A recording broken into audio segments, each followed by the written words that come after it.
Magandang araw po sa inyong lahat. Ang kwentong ibabahagi ko sa inyo ay ang kwento ni Aling Luz nung bata pa siya. Nangyari po ito noon nang sinakop ng mga Hapon ang Pilipinas. Dalawa lang po kaming magkapatid, ang Kuya Pedro ko ang panganay at ako naman ang bunso. Mga 6 na taon pa lang ako noon, pero natatandaan ko pa lahat ang mga pangyayari sa aming buhay. Ang tatay ko ay isang sundalo, masaya ang aming pamilya. Pero nang dumating ang mga Hapon ay nagbago ang lahat. Bata pa ako noon, kaya parang baliwala lang lahat ang mga nangyayari. Napapansin ko na laging wala na si tatay sa bahay. Si nanay naman ay laging malalim ang iniisip. Laging inaantay si tatay kung kailan ito uuwi. May oras na nakikita ko siyang umiiyak. Isang umaga, nagising ako na nasa tabi na namin si tatay. Pinagmamasdan niya kaming magkapatid habang natutulog. Bigla ko siyang niyakap nang nagising ako. Nung hindi pa dumarating ang mga Hapon sa Pilipinas, ay laging maagang umuwi si tatay. Bago kami matulog, kwenekwentan muna niya kami ng kuya ko. Sinabi ni tatay na aalis din daw siya agad. Baka matagalan daw siya bago siya makauwi. Sinabi ni tatay na magtatrabaho daw siya sa malayo. Nakita kong umiiyak si nanay bago umalis ang tatay ko.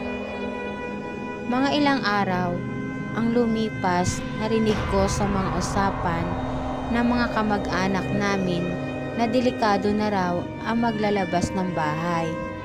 Kinukuha raw ng mga Hapon ang mga sundalong Pilipino. Kay labis na nag-alala si nanay sa kalagayan ni tatay. Isang gabi habang natutulog kami, nagising kami nila nanay nang tawag ng isang lalaki sa labas ng aming bahay. Parang boses ito ni tatay. Agad na tumayo si nanay para sumilip sa bintana. Nakita niya si tatay na nakatayo sa labas ng aming bahay. May kasama itong mga kasamahan niyang mga sundalo. Bumaba agad si nanay, sinabi ni tatay na gisingin kami agad at magbalot na raw si nanay ng mga ilang pirasong damit.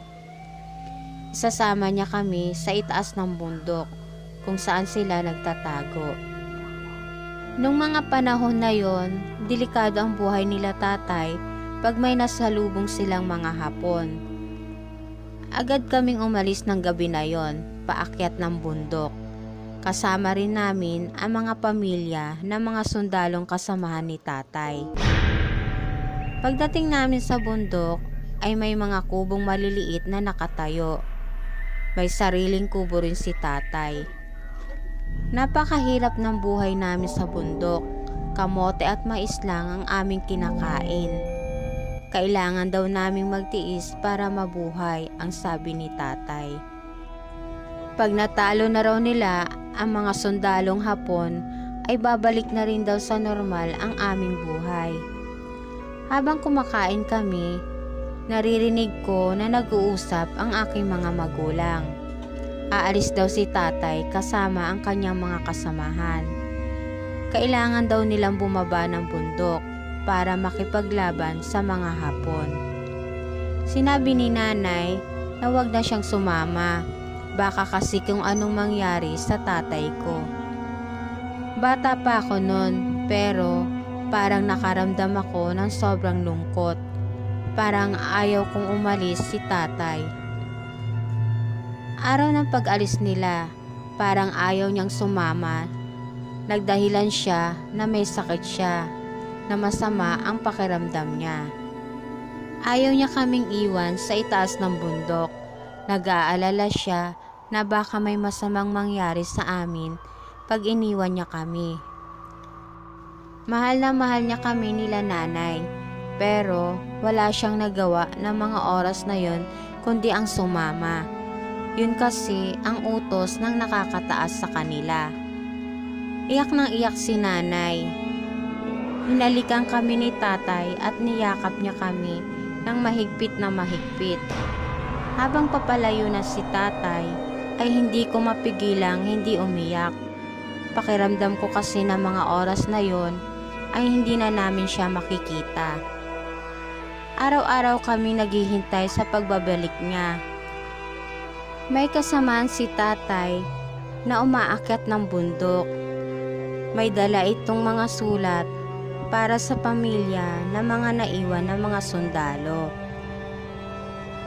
Nakita ko na may inabot na sulat kay nanay ang lalaki. Sulat pala ito ni tatay. Sinabi nito sa sulat na huwag kaming mag-alala. Maayos naman daw ang kalagayan niya. Kaya tuwang-tuwa si nanay. Nang bumaba na ang lalaking may dala ng sulat, ay nagpadala rin si nanay ng sulat para kay tatay. Habang lumilipas ang araw, lagi kong naaalala si tatay. Miss na miss ko na siya. Lagi kong inaabangan ang pagbabalik niya. Lagi ko ring inaabangan yung lalaking nagdadala ng sulat. Pero nagtataka si nanay. Matagal lang hindi dumarating yung tagahatid ng sulat. Labis na nag-aalala na si nanay. Baka kung ano nang nangyari kay tatay. Minsan nga naiisip ni nanay na bumaba ng bundok para alamin kung anong kalagayan niya. Isang gabi habang nakahiga ako, naalala ko na naman si tatay. Hindi ko mapigilang hindi mapaiyak. Hindi ko namalayan na nakatulog na pala ako. Bigla akong nagising nang may narinig akong umuugong sa tenga ko. Nagulat ako nang napatingin ako sa aming gasera. Ang usok ng gasera ay kumorteng anyo ni tatay. Pero ang mukha nito ay hindi ko maaninag. Hindi naman ako natakot na mga oras na yon dahil bata pa ako noon. Sinusundan ko pa ito ng tingin habang ito ay paikot-ikot. At maya-maya lang ay unti-unti na itong naglaho. Nagising si nanay. Tinanong niya ako kung bakit hindi pa ako natutulog. Kwento ko sa kanya ang nangyari. Natakot siya sa kwento ko sa kanya. Kinaumagahan, kausap ni nanay ang ilang pamilya ng mga sundalo. Gusto nilang bumaba ng bundok. Ilang buwan nang wala silang balita sa mga asawa nila, kaya naisipan ni nanay na sumama sa kanila. May mga gabing bigla na lang ako nagigising. May humahawak ng buhok ko at may humihimas ng pisngi ko. Ang akala ko tuloy, nagbalik na si tatay. Ganito kasi palagi ang ginagawa ni tatay sa amin ng kuya ko.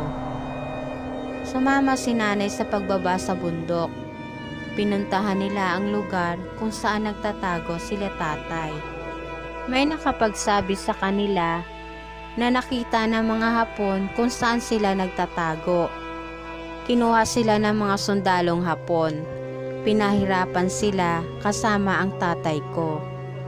Kasama ang tatay ko sa mga pinatay ng mga Hapon.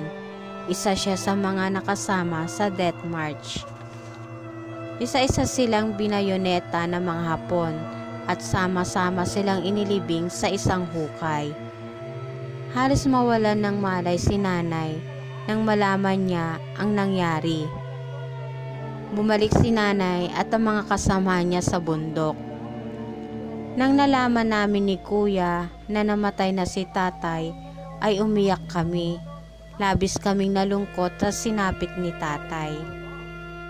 Kwento ni nanay na habang natutulog siya, ay naramdaman niya na katabi niya si tatay. Pero nang tingnan niya ito ay wala naman.